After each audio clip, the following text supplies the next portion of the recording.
Macam mana nak waqaf atau matikan pada perkataan ni? Al-insi.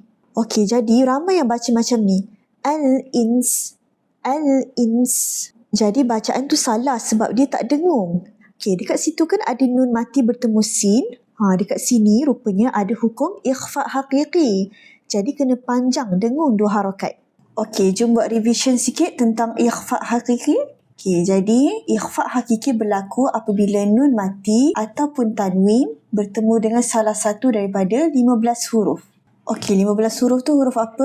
Huruf ta, sa, jim, dal, zal, zai, sin, shin, soid, boid, to, wa, fa, qaf, kaf.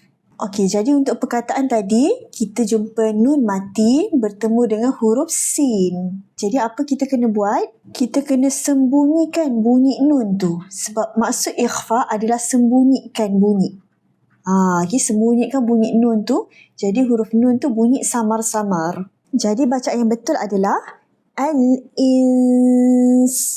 Jangan jelaskan bunyi nun tu. Jangan al-ins. Ins. Cara sebutnya adalah masa sebut huruf nun tu, masa dengung tu, hujung lidah jangan sentuh oleh langit.